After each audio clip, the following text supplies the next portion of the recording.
data ukuran kita benar, jadinya kepercayaan itu lebih tinggi.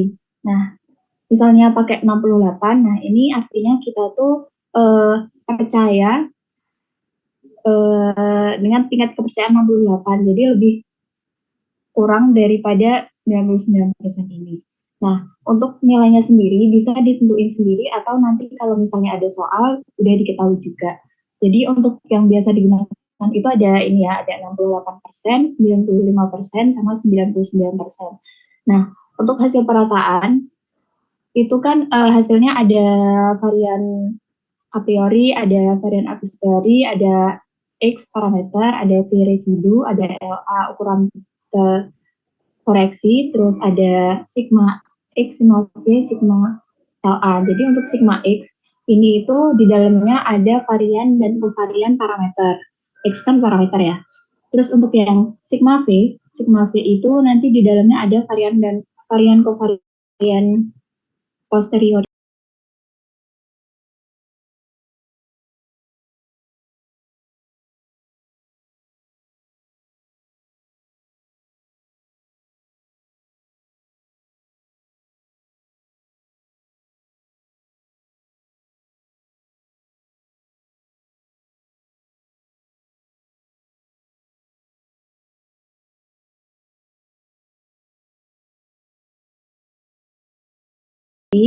Ada varian a priori, ada R.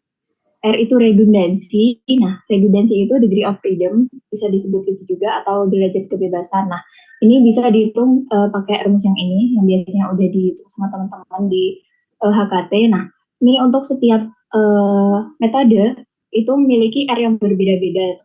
Jadi diperhatiin kalau misalnya untuk parameter, nanti R-nya itu N-U. Terus untuk yang kondisi itu N-N0.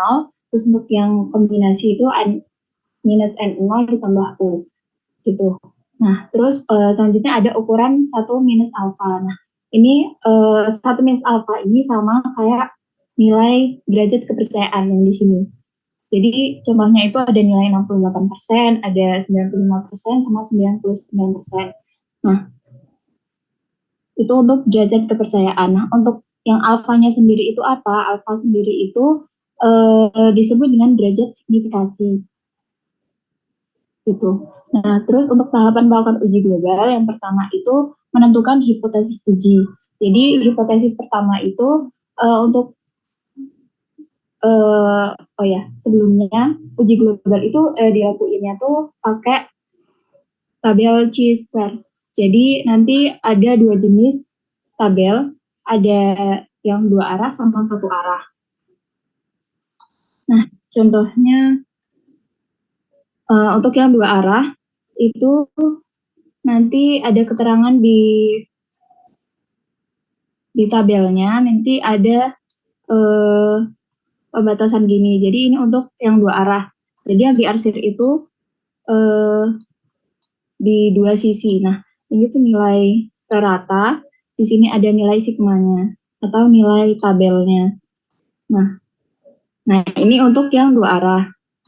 Nah, untuk yang satu arah itu biasanya untuk grafiknya itu bentuknya nanti yang diarsir itu cuma di ujungnya.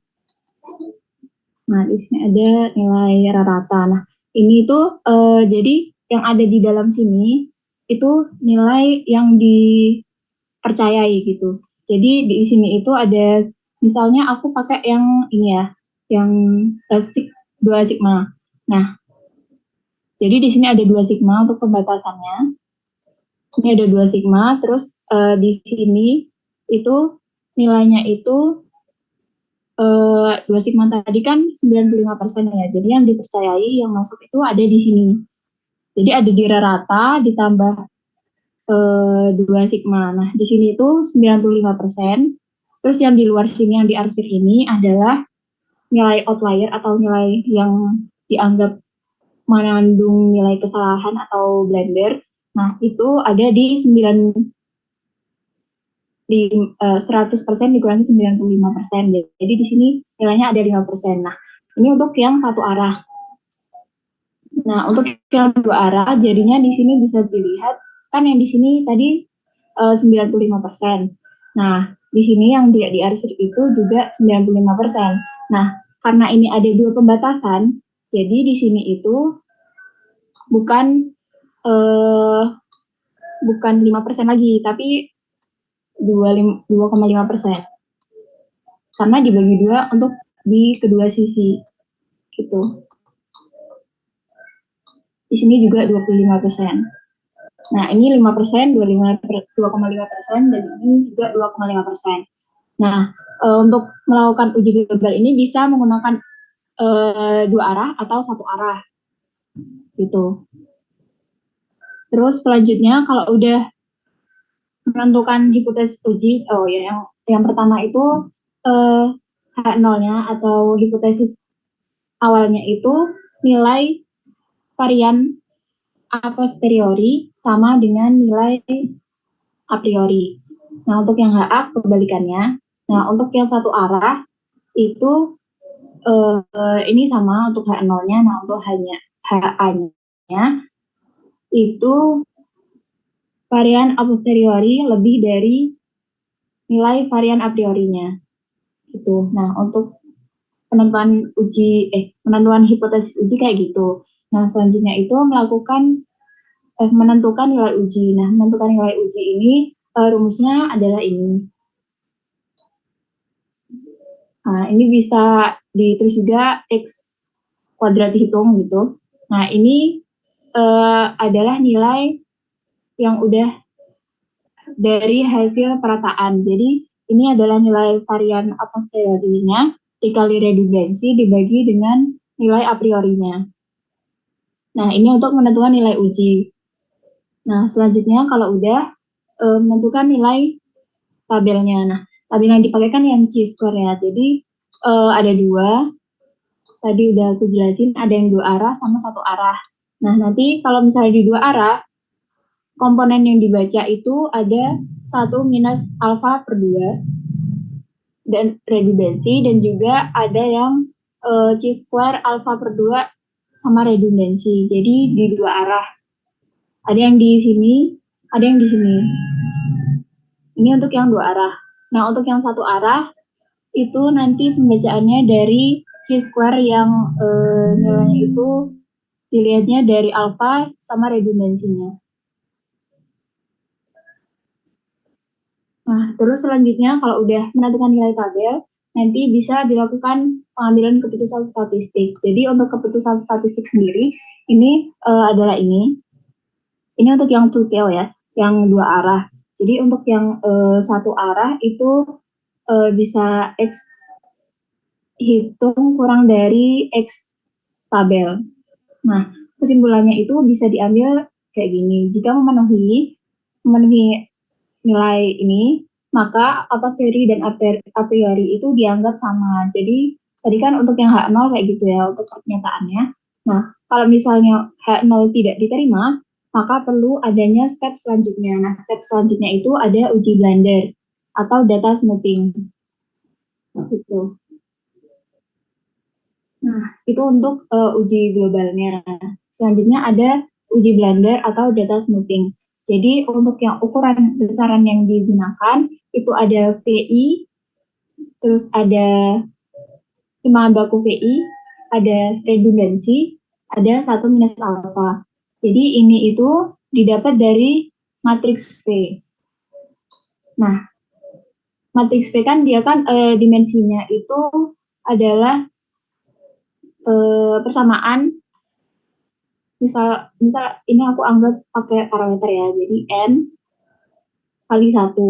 Nah, nanti setiap ukuran residu nanti dilakukan data smoothing. Nah, selanjutnya dipakai juga siman baku VI. Jadi ini bisa diambil dari sigma V. Nah, sigma V ini adalah varian kovarian residu. Nah, bisa diingat-ingat lagi kan isinya sigma V itu di diagonal utama itu ada varian. Jadi bisa diambil dari sini. Jadi kan ini yang dibutuhin siman baku. Nah, di sini ada varian. Jadi di sini harus diakarin dulu. Untuk yang di diagonal utama. Nah, untuk urutannya bisa dilihat lagi di hitungan perataan yang dilakukan. Nah, untuk yang samping-samping ini adalah kovarian.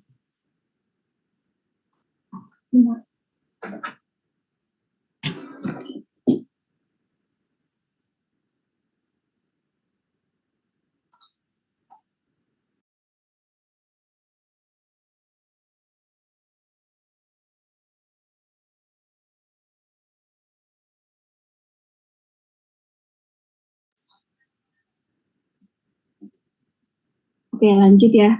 Jadi lanjut ke tahapan yang dilakuin untuk melakukan data smoothing. Yang pertama itu sama menentukan hipotesis uji. Jadi untuk hipotesisnya di sini biasanya dipakai H0 atau hipotesis awal itu pengukuran ke I mengandung blunder. Untuk yang HA kebalikannya yaitu pengukuran ke I itu tidak mengandung blunder. Nah, ini boleh dibalik-balik ya teman-teman. Asalkan nanti di pengambilan keputusan itu bisa disesuaikan juga gitu. Nah, untuk selanjutnya bisa dilakukan perhitungan nilai uji. Jadi untuk menentukan nilai ujinya itu WI sama dengan VI per cuman baku VI. Jadi ini bisa dihitung per ukuran. Jadi ini kan nanti untuk yang V itu kan dimensinya misal 12 kali 1. 12 kali 1. Nah, untuk yang sigma VP itu pasti dia itu persegi dari nilai N atau nanti jadi dimensinya 12 ke 12. Karena nanti pasti nilainya itu mengikuti urutan dari nilai residunya. Nah, itu bisa dihitung satu persatu. Jadi misalnya untuk yang misal V1. Nah, misal V1 di sini ada matriksnya ya. Nah, itu bisa diambil yang di pertama ini. Begitu juga untuk yang selanjutnya. Jadi ada 12, jadi di sini ada ke 12. Nah, itu bisa ini diakar terus ini dibagi akar dari varian. Jadi ini untuk menentukan nilai uji. Nah, ini kan untuk setiap ukuran ya, jadi dihitung semua, misalnya ini V1, ini V2 gitu. Terus kalau udah, nanti menentukan nilai tabel. Nah, untuk tabel yang dipakai untuk melakukan data smoothing itu adalah tabel F. Jadi nanti bentuknya kayak gini. Jadi untuk yang kolomnya itu isinya itu ada derajat kebebasan atau R, atau biasa disebut juga dengan nilai signifikasi. Terus di sini ada nilai DF atau derajat of freedom, degree of freedom. Nah, itu nanti bisa dibaca untuk tingkat kepercayaan. Ini pasti udah ditentuin. Ini ada degree of freedom-nya. Nah, untuk kesimpulannya sendiri nanti bisa diambil dari sini. Misalnya WI itu kurang dari F tabel, itu maka ukurannya itu tidak memiliki blunder. Nah, tadi diperhatiin lagi, tadi yang tidak memiliki blunder itu kan ini ya, HA. Jadi yang diterima HA. Kalau misalnya memenuhi kurang dari ini. Nah, misalkan untuk yang lebih dari, untuk yang lebih dari itu mengandung blunder. Jadi menerima H0 dan menolak HA gitu. Nah, misalnya kalau dia lebih dari atau mengandung blunder, itu data itu perlu dibuang dan dihitung lagi di perataan. Gitu. Nah, itu untuk data smoothing. Selanjutnya ada uji signifikasi. Nah, uji signifikasi ini besaran gunain itu ada XI parameter, terus ada cuma bakunya, ada R, redundansi, dan juga ada 1 minus alpha. Nah, tahapannya sendiri yang pertama sama, melakukan hipotesis uji. Nah, untuk yang H0 ini parameter ke I, itu signifikan, dan juga HA, itu parameter ke I itu tidak signifikan. Nah, untuk melakukan uji signifikasi parameter, tabel yang digunain itu adalah tabel T. Nah, ini untuk menentukan nilai ujinya itu hampir sama kayak yang di data snooping di sini, tapi ini menggunakan parameter. Jadi parameter dibagi dengan cimaan bakunya. Terus selanjutnya mencari nilai di tabel. Terus bisa dilakukan keputusan uji. Nah, untuk keputusan uji nanti bisa diambil dari sini. Misalnya X, misalnya T hitung itu kurang dari T tabel, maka parameter ke I itu signifikan. Itu juga untuk sebaliknya, misalnya D itu tidak memenuhi ini, maka nilai parameter ke I itu tidak signifikan. Nah, selanjutnya ada uji signifikasi beda parameter. Jadi, ini kan untuk satu parameter ya. Nah, ini tuh membandingkan dua parameter. Jadi, ini beda parameter. Jadi, ada metode 1, ada metode 2. Metodenya beda, tapi parameternya itu sama gitu. Tapi nilainya beda tuh kan.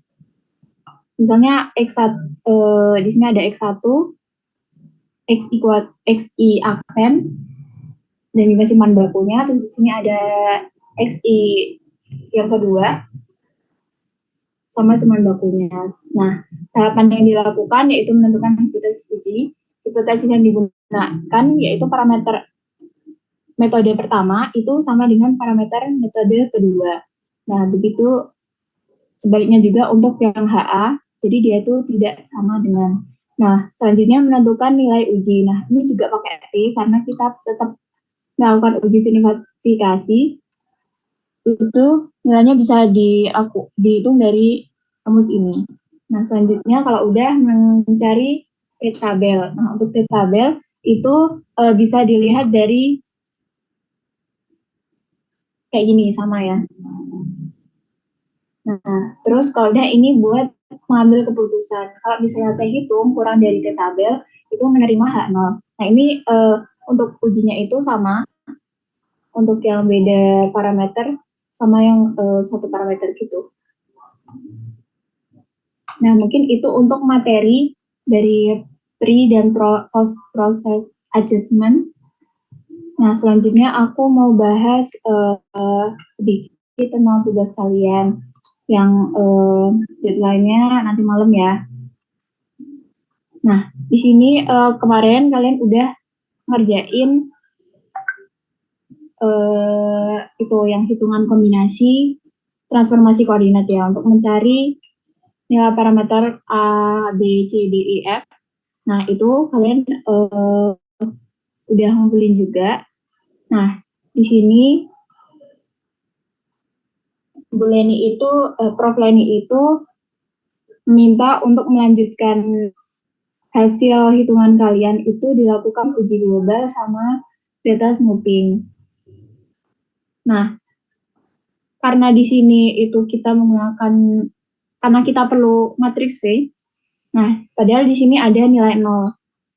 Nah, ini aku saranin buat melakukan iterasi. Jadi iterasinya itu caranya kalian tinggal ganti aja. Kalian ya salin sheet ini. Nah, terus bisa kalian masukin untuk nilai parameter pendekatannya. Jadi kan awalnya di sini kan nilai pendekatannya 0 ya. Nah, nilai pendekatan 0. Nanti kalian masukin aja nilai pendekatan itu tuh hasil dari hitungan kalian sendiri yang ada di matriks X di sini. Jadi kalian bisa kopas aja, terus dimasukin sini untuk pendekatan gitu. Dan itu untuk yang nilai pendekatan yang udah terkoreksi. Nah, selanjutnya itu dilakuin juga koreksi di matriks B. Nah, untuk matriks B, ini kan awalnya kan ada A, B, C, D, E, A, B, D, E. Nah, ini kalian masukin nilai yang ada di pendekatannya gitu. Disesuaikan. Nah, ini untuk polanya kayak gini. Nanti kalian isi aja. Terus, kalau udah, nanti bisa kehitung otomatis langsung kalau kalian benar masukinnya. Nah, ini juga nanti otomatis bisa kehitung karena udah menggunakan input yang ada di atas ini gitu. Nah, terus kalau udah pas terus kalian pasti dapat nilai V yang baru untuk yang iterasi kedua. Nah, nilai V-nya udah nggak nol lagi. Nah, ini yang kalian perlukan buat ngelakuin data snooping nanti. Nah, untuk uji global, yang pertama kan uji global ya. Nah, itu aku nyobain untuk 2 iterasi. Yang iterasi pertama itu yang satu, yang kalian ngerjain awal. Nah, tadi kan pertamanya kita tahap pertama itu menentukan H0 dan HA atau hipotesis awal. Nah, hipotesis awal sama akhirnya itu bisa kalian samain aja kayak yang aku samain tadi. Jadi H0-nya itu varian a posteriori sama dengan varian a priorinya. Nah, di sini aku ambil nilai a posteriorinya dari hitungan yang ada di sini. Terus untuk yang a priori itu karena kalian kemarin pakainya identitas ya, dan sedangkan di soal itu pakai 0,3. Nah, itu bisa dianggap kan bobot itu kan dari perkalian antara nilai a priori dengan satu per varian yang kalian lakuin kemarin. Nah, itu bisa kalian input 0,3. Kalau misalnya kalian masih menganggap menggunakan identitas itu nggak apa-apa. Kalian tapi harus dikasih keterangan juga kalian tuh pakai varian a priori-nya tuh berapa. Nah, terus ini ada tingkat redundansi. Nah, redundansi itu nilai lebih, pengukuran lebih. Nah, itu bisa diambil dari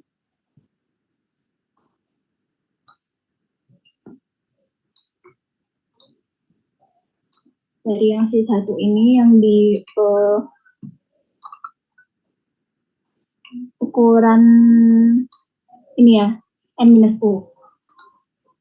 Terus kalau udah di sini aku pakainya 99% untuk derajat kepercayaan atau 1 minus alfa. Terus untuk alfanya jadinya kan 100% dikurangi 99 jadinya 1%. Nah, terus itu untuk ukuran-ukuran yang dipakai. Terus di sini selanjutnya yaitu menentukan nilai uji. Nah, untuk rumusnya itu kayak gini. Yang di atas ini yang ada capingnya itu nilai a posteriorinya ya. Nanti dikali sama R, terus dibagi sama ini. Nanti menghasilkan nilai ini untuk X hitung. Selanjutnya menentukan nilai tabel. Nah, tabel yang digunakan di uji global kan Cheeseware ya. Jadi ada 2, tadi aku udah jelasin ada one tail sama two tail. Nah, di sini aku pakainya one tail. Nah,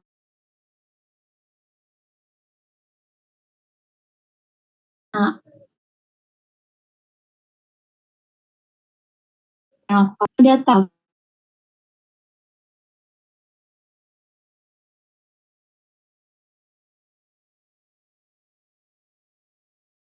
di sini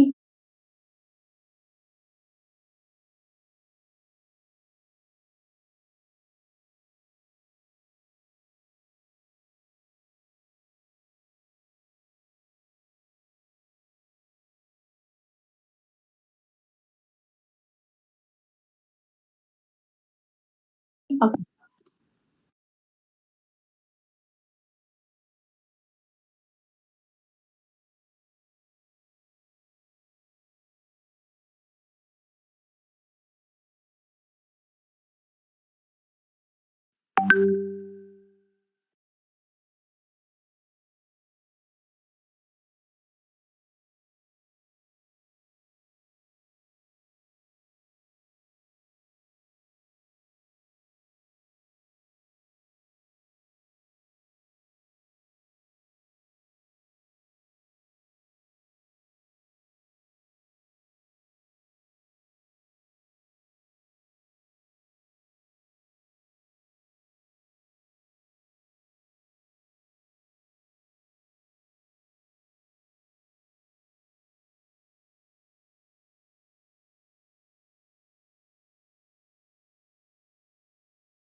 Sorry, aku ya.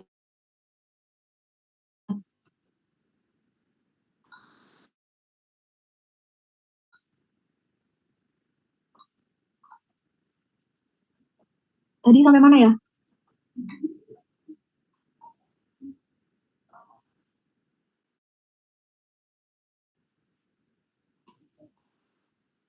Mungkin aku dari melakukan nilai tabel. Jadi di sini aku pakainya itu pakai di sini ada persen. Nah, partisipasinya 1%. Jadi ada nilainya itu ada di kolom ini. Dan untuk yang garisnya itu pakai di N-1. Jadi dilurusin dari sini sama sini. Nah, itu bisa didapat 34,85. Nah, terus kalau udah nanti bisa dilakuin sambil keputusan itu kalau misalnya nilai X hitung kurang dari X tabel itu artinya diterima. Nah, untuk kalau misalnya tidak memenuhi jadi tidak diterima. Jadi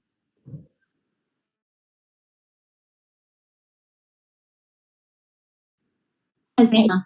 Nah, kan ada kesimpulan kalau misalnya jawabannya nggak diterima itu harus dilakukan data snooping karena dia lakukan untuk mencari nilai blunder yang mungkin terjadi.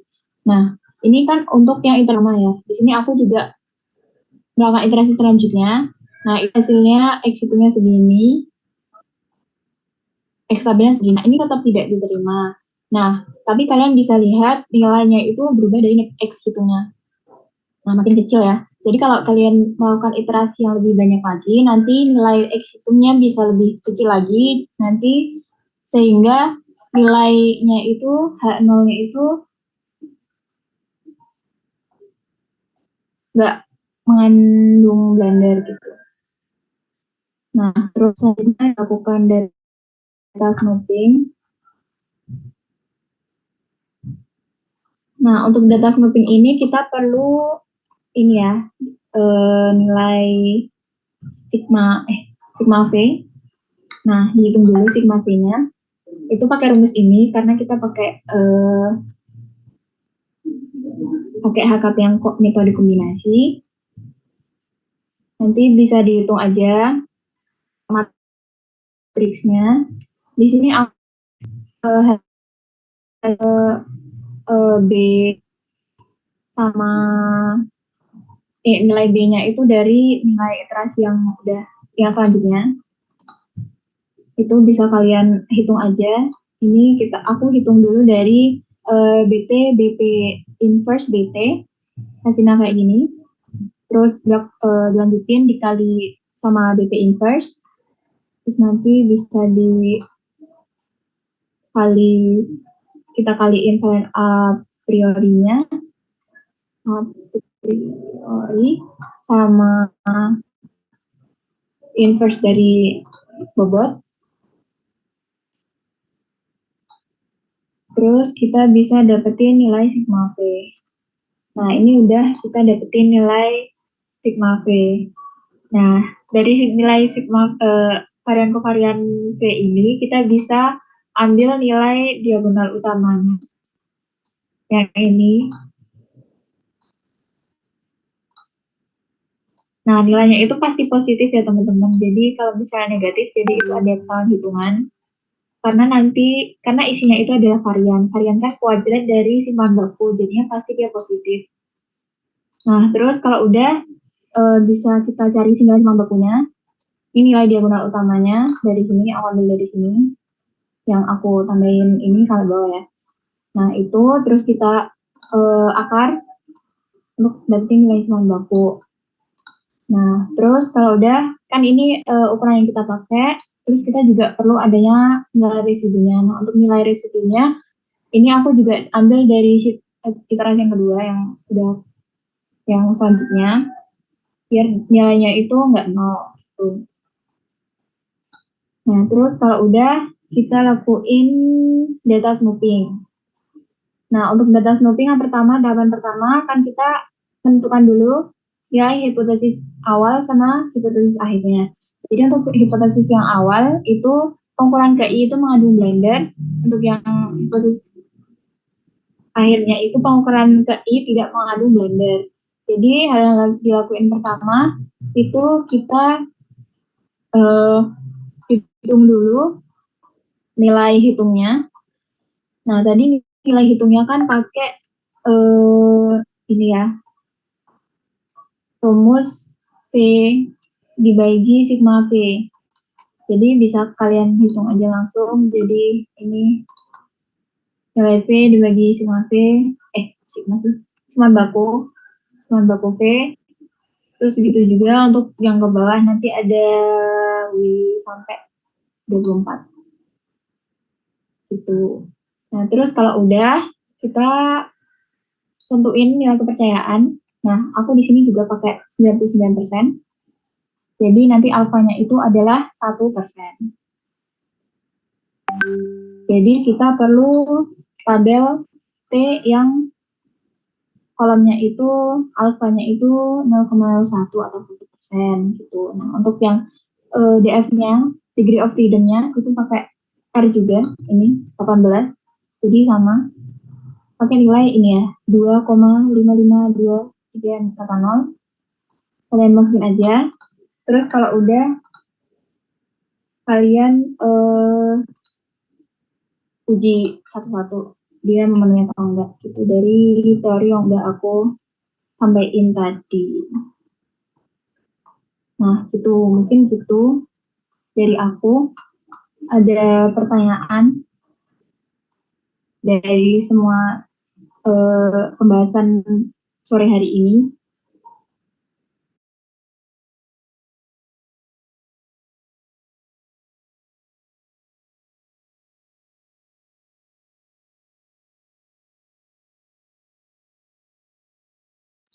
Oh ya, aku ada yang chat di WA. Ini aku jawab di sini aja. Kemungkinan besar aku nggak akan mundur lagi deadline karena ini juga udah mepet sama Idul Adha juga, terus kalian juga ada ujian, jadi nanti kalau misalnya aku undur lagi, nanti kalian malah lebih nggak sempat lagi pengerjainnya, mumpung sekarang masih minggu, jadi kalian bisa ngerjain gitu. Itu sih dari pertanyaan dari WA aku. Oh ya teman-teman jangan lupa buat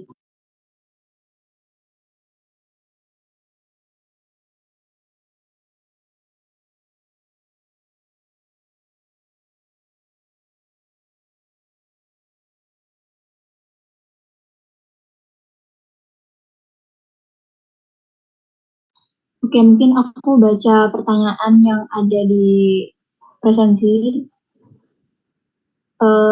Ada pernyataan pembahasan tugas juga nggak Mas lihat tadi udah.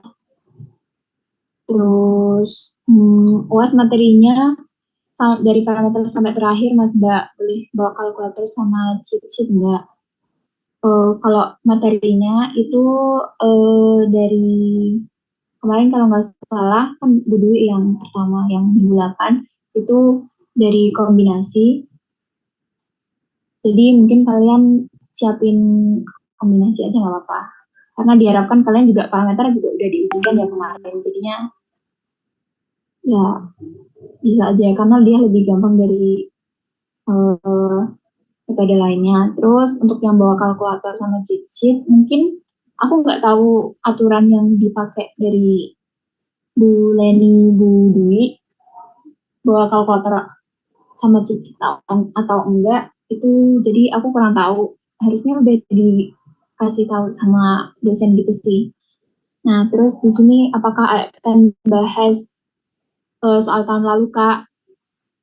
Nah, untuk soal tahun lalu atau soal-soal latihan soal nanti kita adain lagi buat persiapan UAS part 2 nanti hari Selasa insya Allah itu buat latihan-latihan soalnya sama bahas soal-soal tahun lalu gitu. Excelnya eh, ya nanti aku share. Oh ya di sini aku juga ada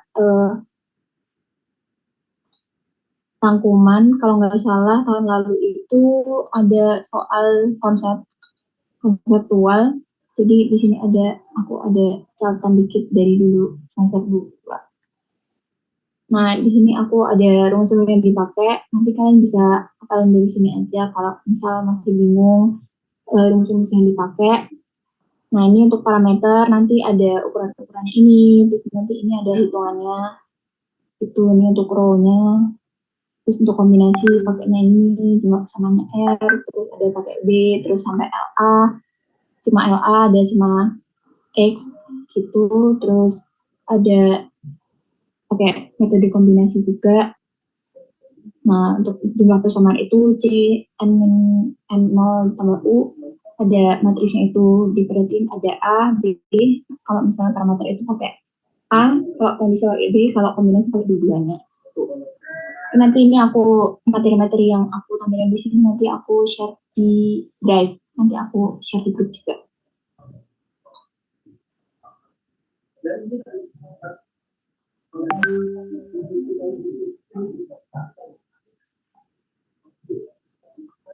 Oh ya, di sini ada pertanyaan dari chat juga dari.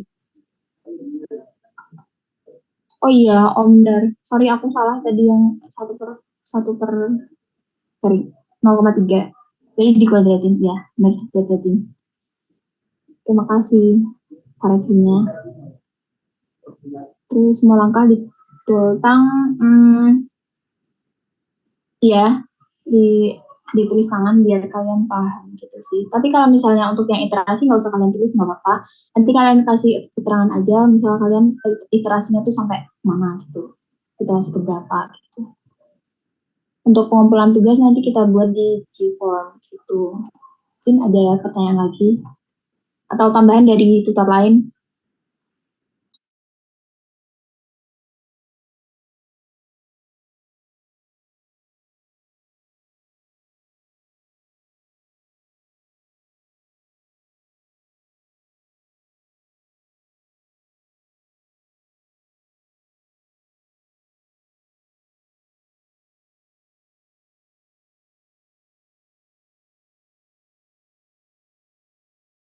Ini dari teman-teman ada tambahan nggak ya? Dari Aldo mungkin? Dari, oh Aldo udah lengkap. Dari yang lainnya, dari Angga, dari Olive.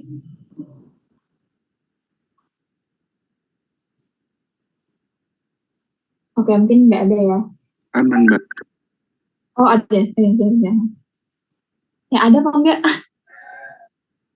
Aman, Mbak. Oh aman. Oke oke.